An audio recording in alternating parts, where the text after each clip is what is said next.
Hello friends, good evening. Welcome to Smile Talk paramedical channel. ಒಂದು short term good news ಅಂತ ಹೇಳ್ಬೋದು. ಯಾರೆಲ್ಲ ಅಭ್ಯರ್ಥಿಗಳು ಆಪ್ಷನ್ ಎಂಟ್ರಿ ಮಾಡಿದ್ರಿ, ಸೊ ಅಂಥ ವಿದ್ಯಾರ್ಥಿಗಳಿಗೆ ಗುಡ್ ನ್ಯೂಸ್ ಆಗಿದೆ. ಜಸ್ಟ್ ಇವಾಗ ಫ್ರೆಶ್ ಆಗಿ ಲಿಂಕನ್ನು ಅಪ್ಡೇಟ್ ಮಾಡಿರುವಂಥದ್ದು ಇಲ್ಲಿ ನೋಡ್ಬೋದು. ನಾನು ನಿಮ್ಗೆ ತೋರಿಸ್ತಾ ಇದ್ದೀನಿ. ಇಲ್ಲಿ ನೋಡ್ತಾ ಇದ್ದೀರಿ, ಕನ್ನಡದಲ್ಲಿ ಕೂಡ ಇದೆ. ಅನುಕೂಪ್ ಸೀಟು ಹಂಚಿಕೆ ಫಲಿತಾಂಶ ಅಂತ ಇದೆ. ಸೊ ಇದಕ್ಕೆ ಕ್ಲಿಕ್ ಮಾಡಿ. ಇಲ್ಲಿ ನೀವು ಕ್ಲಿಕ್ ಮಾಡಿದ ತಕ್ಷಣ ಈಗ ಜಸ್ಟ್ ಅಪ್ಡೇಟ್ ಆಗಿದೆ. ಸೊ ಲಾಗಿನ್ ಮಾಡಿದ್ದೀನಿ, ಜಸ್ಟ್ ಓಪನ್ ಆಗಿದೆ. ಇಲ್ಲಿ ನೀವೇನು ಮಾಡ್ಬೋದು ಅಂದರೆ ನಿಮ್ಮ ಸಿ ಟಿ ನಂಬರ್ ಒಂದು ಹಾಕಿದರೆ ಸಾಕು.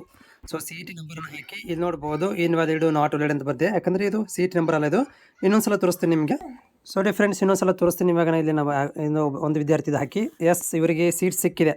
ಸೊ ಇವ್ರಿಗೆ ಕಂಗ್ರ್ಯಾಚುಲೇಷನ್ ಅಂತ ಹೇಳ್ಬೋದು. ಸೊ ಇವರಿಗೆಲ್ಲ ಸಿಕ್ಕಿದೆ ಅಂದರೆ Hassan institute of medical science, Chamarajanagar hospital campus ಹಾಸನದಲ್ಲಿ ಇವ್ರಿಗೆ ಸೀಟ್ ಸಿಕ್ಕಿದೆ. ಈ ರೀತಿಯಾಗಿ ನಿಮ್ಮ ರಿಸಲ್ಟ್ಗಳನ್ನು ಚೆಕ್ ಮಾಡ್ಕೊಳ್ಬೋದು. ರಿಸಲ್ಟ್ ಅನೌನ್ಸ್ಮೆಂಟ್ ಆಗಿದೆ. All the best. ಯಾರಿಗೆ ಸೀಟ್ ಸಿಕ್ಕಿದೆ ಇದು ನೆನಪಿರಲಿ, ಇದು ಮೂಕ್ ರಿಸಲ್ಟಾ. ಇದು 90% ಇದೇ ಆಗಿರುತ್ತೆ. 10% ಗ್ಯಾರಂಟಿ ಇಲ್ಲ, ಚೇಂಜು ಆಗ್ಬೋದು. ಯಾಕಂದರೆ ಯಾರಿಗೆ ಸೀಟ್ ನಾಟ್ ಅಲೌಟೆಡ್ ಅಂತ ಇದೆ, ನಾಟ್ ಅಲೌಟೆಡ್ ಅಂತ ಇದೆ, ಅವ್ರುಗಳಿಗೆ ಮತ್ತೆ ನೀವು ಆಪ್ಷನ್ ಎಂಟ್ರಿ ಮಾಡ್ಬೋದು. ಮತ್ತು ಇವಾಗ ನೀವು 1 ತಾಸು 2 ತಾಸು ಬಿಟ್ಟು ಮತ್ತೆ ನೀವು ಕಾಲೇಜುಗಳನ್ನು ಸೇರಿಸ್ಬೋದು, ಮತ್ತು ನೀವು ಡಿಲೀಟ್ ಮಾಡ್ಬೋದು, ಆ್ಯಡ್ ಮಾಡ್ಬೋದು.